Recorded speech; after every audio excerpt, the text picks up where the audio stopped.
I'm going to get straight to it today, as one of those new migrants we got, Lorbam to be specific, has gone all strange moody on us, which means she's setting to we're making something noteworthy.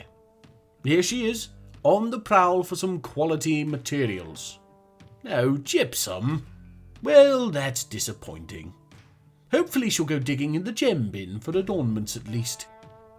That's the thing with these artifacts. Unless you want to go around forbidding every odd and sod, they're going to be made with whatever the odd little sods can get their hands on. No, yes, it does look as though she's after a little something extra. And it's going to be Molmerian leather. How disgusting.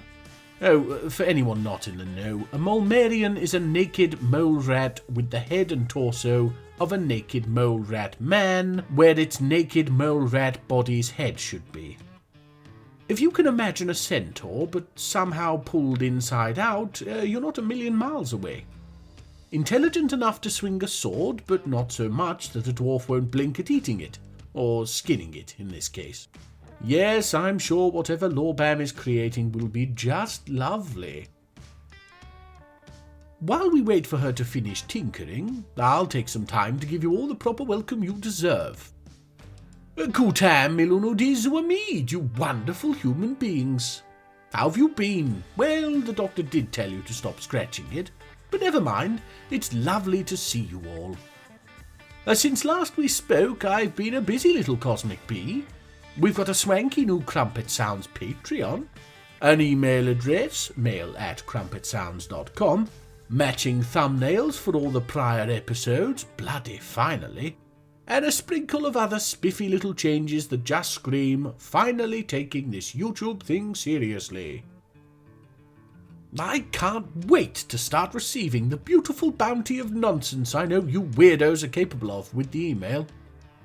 By my reckoning, we should be at the 200 subscriber mark by the time you're watching this, so that's a good amount of awful crayon stick figure representations of the life at Channel Glazers I'm expecting. Oh, and while we're on the subject, do subscribe if you haven't. Get in on the ground floor of this future skyscraper of silliness. Oh, Lorbam is done. Musod Kokeb.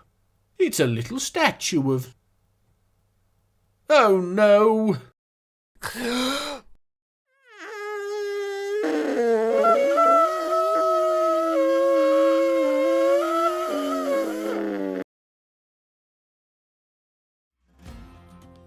Right, here it is, Musod Kokeb. A shale figurine of dwarves, except it isn't of bloody dwarves, is it? It's that damnable boat! The artwork relates to the founding of Labelliord in early spring of the Dimension of Destiny's second year. Like snod it does. The whole point of Labelliord was to get a real dwarven fortress going. It was the cat's idea to make the boat, and I knew it wouldn't bloody work. Oh, and you see this lanky pillock at the front? This is supposedly Law, our king. The same one sharing the queen with, well, whoever they are. Well, he's got a bowl on his head, and he's opening a bottle with his teeth from the wrong end, which was the only reason I knew who he was. Looks nothing like him otherwise. Then, she's used the Molmerian leather to make, and I quote, four-sided prisms. Which is utter gibberish as far as I can tell. Ah, dwarves. Speaking of dwarves, most of ours are on the surface, swatting agitated wildlife. Thankfully, the ordinary kind. This time it's vultures, and as squishy as they are, it's a real pain having to chase them around the desert because they won't stay in range of the spears. Thinking maybe it's time to utilize a few of those dwarven bowyers I've noticed wandering the halls. Actually, no, we can't really spare the wood. Sweet baby me, do I wish we had access to the caves. Ah, the human caravans have arrived. Wonderful. I was just wondering how we'd survive without socks we can't wear and instruments we can't play. I mean, I suppose there's Lukey and the Lovebirds, but a whole caravan for them seems excessive. The caravanners can't be having the nicest of times either. It's mangled corpses as far as the eye can see on the surface. We're just waiting for them to decay into mangled skeletons. Then I'll have the dwarves rip around and make up some jewellery or something. Won't that be lovely? Stinky vulture bone necklaces for all. Maybe that'd stop the humans coming. Oh look, they're actually using the trade entrance. It only took, 4 years? I could train a dog to tap dance faster than that. Oh, let's leave them setting up. I believe I can hear something going on the surface again anyway. No, damn it. Seems like we had more agitated vultures after that last few, and these new ones have killed one of our dwarves. Toulon, we barely knew ye. Or, actually, we didn't know ye in the slightest. Lorbam we do know, though. Yes, she of Musodkokeb fame. She's heading off to the hospital after she beat 2 vultures to death with her bare hands. I guess we know why there's no such thing as a dwarven chisel. She's been carving stone with her fingers. We'll let her rest up. Somebody will be over to get her patched up soon, I'm sure. Oh dear. Very battered around the top, though only a couple of cuts by the look of things. She'll be fine. Tell you who won't be fine. Little Toulon here. Though her ghost won't wander the halls now we've set up this lovely little tomb for her. Oh, we got the dwarves to smooth it up and add some little engravings. Even Kolkol got involved. Hers is apparently an image of an apple. I daren't look closer at it, so let's leave it at that. Yes, a well-made stone coffin, a statue of a dwarf. What more could a corpse need? Bloody superstitions. Made worse by ghosts being real, of course. I mean, you don't see me trying to appease the bloody postman, so why make all that fuss over someone just 'cause they float a bit now? I'm telling you, dwarven nonsense is what it is. Oh, Kolkol, leave the damn apple! We're with Lorbam again now. Her work with the vultures redeemed her somewhat after that sodding boat statue. Oh, and look at her. Poor thing's battered like a chip shop sausage, and her left upper arm skin has been dented? No idea what that means. Can you leave a dent in something squishy? It doesn't seem to have slowed her down any. Look, she's helping to build the new wall around our pasture. She seems like another highly dependable dwarf, if a little too cheerful. Bloody Gatton. Now, she says she's a legendary stone carver, and I have no reason to believe otherwise. But that does mean she's become so in the last year, as when she arrived she was just a talented fish cleaner. Doesn't take a genius to notice the distinct lack of fish here, so obviously she had to keep busy. What I'm saying is we'd ordered hundreds of thrones, tables and statues in the last year, and it would appear that Lorbam made every single one of them. It's rather sad that she's made herself so obviously indispensable on the production floor, because she's precisely the type of dwarf I would love to take over from Thykut. Ah, well. Oh, and she has, of course, dabbled in the glass-making process, because, I mean, who hasn't? Oh, look, we've got another migrant wave. Well, migrant droplet, anyway. This is Ast, and... just let me clear this. There we go. Yes, this is Ast, and when he stops being tormented by agitated vultures, I'm sure he'll make his way into the fortress. Yes, there he goes.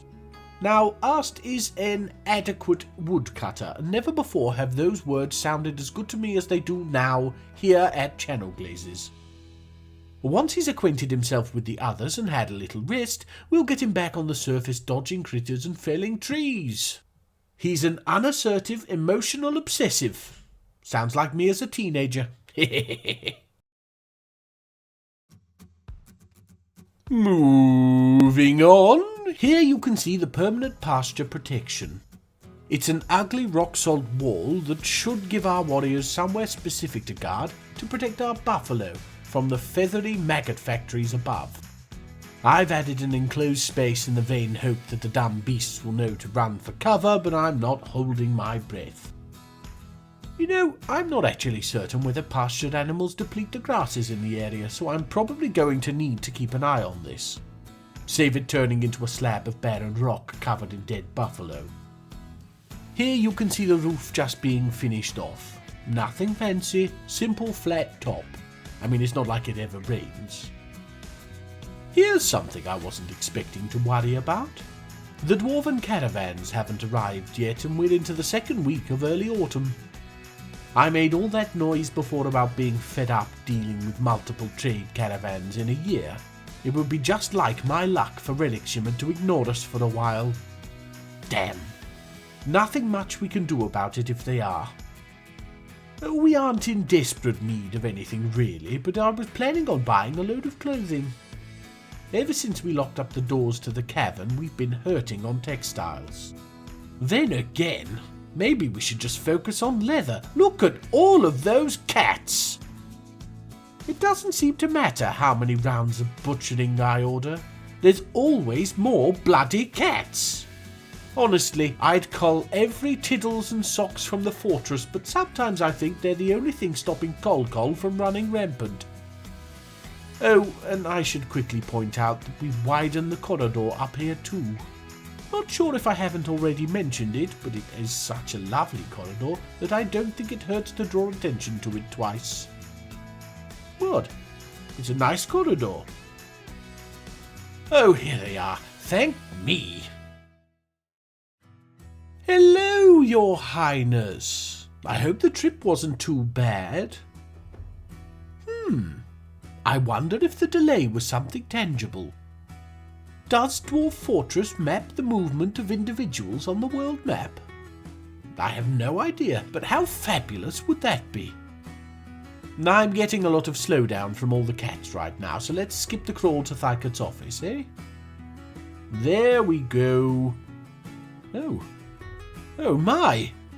The Queen is offering us the chance to turn Channel Glazes into an official land of the realm. That means a barony. One of our little citizens is about to become a baron. I can scarcely believe this good news. I have some recommendations. Now, I know we're a dwarven fortress, but hear me out. Lukey. He's been with us from the start, or as early on as to make no difference. He's fought for the fortress, has quite the baronal bearing, and a human baron might mean favourable trading prices with his countrymen. Such a significant decision as this is far too important to spend too much time ruminating on. Lukey it is! Now, with that done, it feels a little jarring to just get straight to trading request, but there you are. We're asking for cloth, gold, and drinks. Relic Shimmer'd want blocks? Come to the right place. We've got blocks, especially rock salt, coming out of our hairy ears. Anyway, I do hope you'll stick around this time, Your Highness. Very good. Enjoy the candies of wire. Anus Eshon. Trading will be a simple affair. I've been stockpiling prepared meals, and we're going to trade them for those clothes I was talking about, some drinks, and the fixing for some more meals down the road. Dwarves can't live on cat alone, though at Channel Glazes we give it a damn good try. Ooh! I was just about to wind down the episode when one of our stonecrafters went into a strange mood.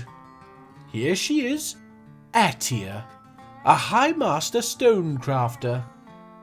Now, I don't pretend to know whether that's better than legendary or not. I'd assume not. But regardless, let's give her a second and see what she makes.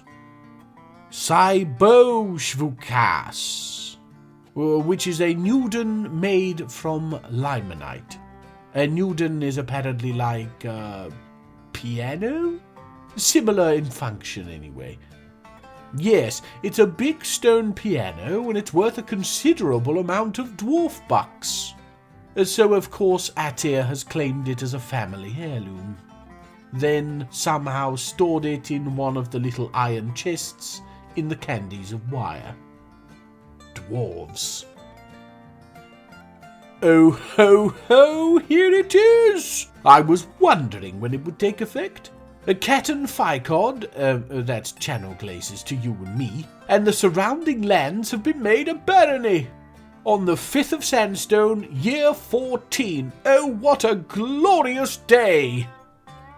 Though there appears to have been an error. Luki doesn't seem to have been chosen as Baron. Wait, were my recommendations simply that? To be taken under advisement? Well, that's an utter nonsense. So, who did they make the Baron? No. No!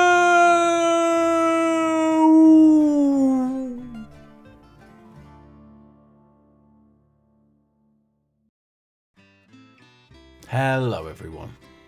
I wanted to end this episode a little differently than usual, by thanking you all. You can watch Col cut down some trees while I do, because it's footage I didn't have another use for. But yes, we haven't passed the 200 subscriber mark at point of writing, but probably will have by Friday, which is release day. I am astounded, and so very, very grateful to all of you. Whether you like and comment, or just subscribe to lurk in the background, I love the support and can promise I'll keep working at the YouTube thing. Keep striving to be better. So yes, thank you very much. And Anus Eshon, you glorious individuals. Anus Eshon.